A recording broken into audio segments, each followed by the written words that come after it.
This is a demonstration of several compression techniques using an 1176 style compressor. I'm going to be using the Softube FET Compressor, which is a digital emulation or model of the hardware 1176 compressor. I'm going to be using this plugin today inside of a Pro Tools session of a multi-track drum recording. So I'm using it as an RTAS plugin, although the Softube FET Compressor is also available in VST, VST3 audio units, AAX Native, AAX DSP, and also TDM plugin formats. So let's get to the session. So far, I just have 7 audio tracks here: kick in, kick out, snare top, snare bottom, stereo pair of overheads, stereo pair of rooms, and then a printed outboard reverb audio track. What I'm going to do is bust these tracks over here. I'm going to be running parallel compression, and I'll get to that and show you how that's working. I'm going to show you how to use the FET compressor to accomplish a nice parallel drum compression sound. And then I'll have a master drum bus fader that basically controls the output level of the entire drum mix. I'm going to use the FET compressor here as a limiter. So for each of these individual tracks, I'm just going to show you different techniques that you can use. They're kind of the standard techniques for these different instruments.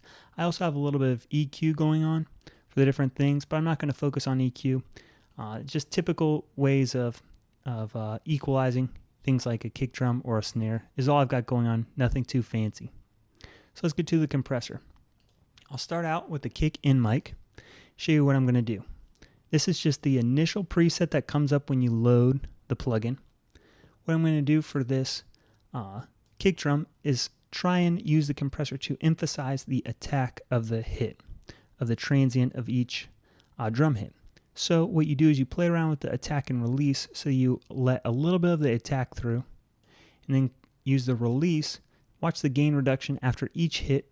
You want the gain reduction to go slowly back to 0 on the meter here as a way of controlling, so that the compressor is basically squashing the sustain or tail of the drum hit, but allowing the transient to go through. That's going to emphasize the attack. So what I like to do is start out while I'm doing this is start out with fast attack, fast release, and then adjust it from there.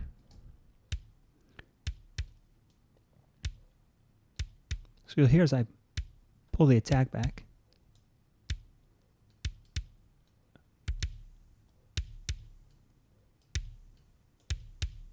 that the transient can now go through.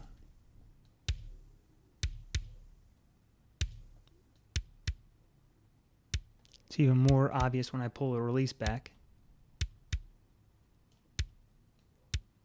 Don't need that much gain reduction.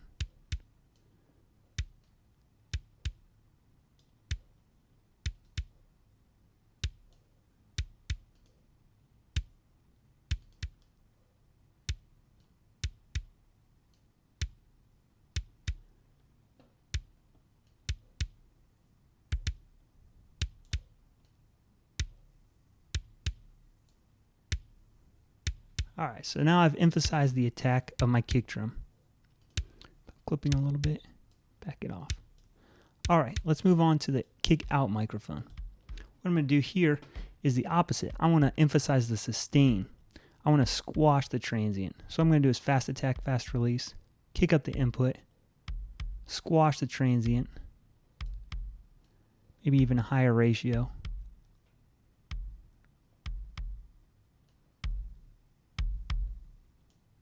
And blend these two together, the kick in and kick out, until I got a nice balance of sharp attack and also sustain.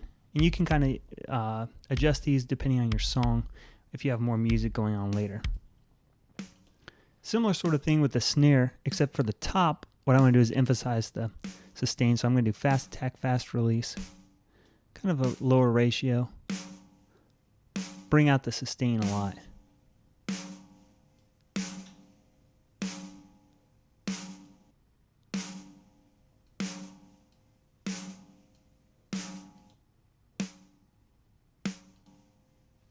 So I'm really bringing out the sustain there with the compressor.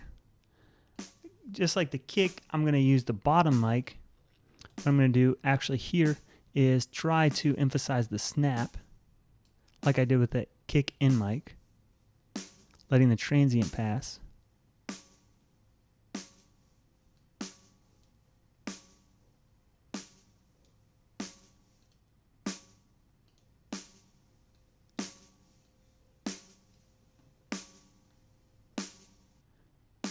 plenty. Cool thing that you can do is the Softube FET Compressor adds some analog color or flavor, even if you're not using the compressor. So what you can do is go over here and switch on 1 to 1, so it's not going to do any compression. It's just going to add that little bit of that analog color that comes from just running signal through the unit. The hardware unit has a specific sound to it, and Softube has modeled that. I should mention here that the typical 1176 style compressor has buttons for each of these ratios: 4 to 1, 8 to 1, 12 to 1, 20 to 1, and then all buttons in mode is the other thing. I'm going to use the all buttons in mode on my room mic because that's a typical classic way to use the all buttons in for your room mic. One cool thing that Softube has done, rather than you have buttons, you have a variable dial that you can go between each of these settings. So I'm going to boost this up. Don't need a lot of it. It's already dramatic enough. You can hear what I've done. Really emphasizing the room, bringing out that, smashing it.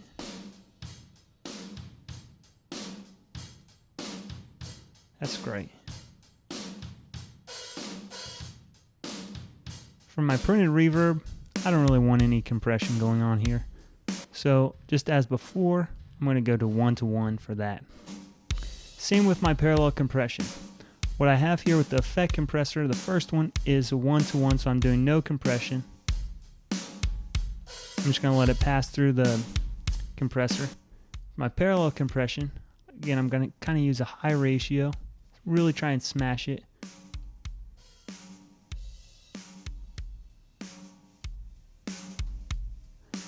One cool thing that Softube has done is allow you to have a detector, sidechain detector.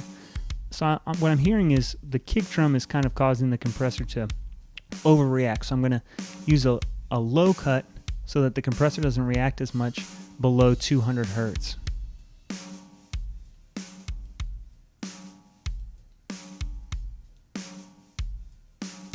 Alright, I like what that's doing. Mix these two together without parallel compression. Makes it a little bit more punchy. Finally, using it as a limiter, I'm going to use a 20 to 1 ratio here. Fast attack, fast release, back off the input so I'm just getting a little bit of gain reduction. Step up the output. You'll see my bus here is pretty flat.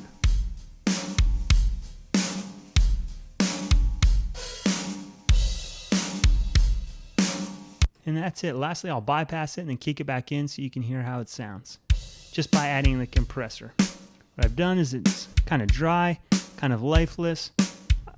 In some of these cases, I'm overemphasizing when I'm doing the compressor than you might want to. But you can see how dramatic it is and gives you that modern, punchy drum sound by using the compressor.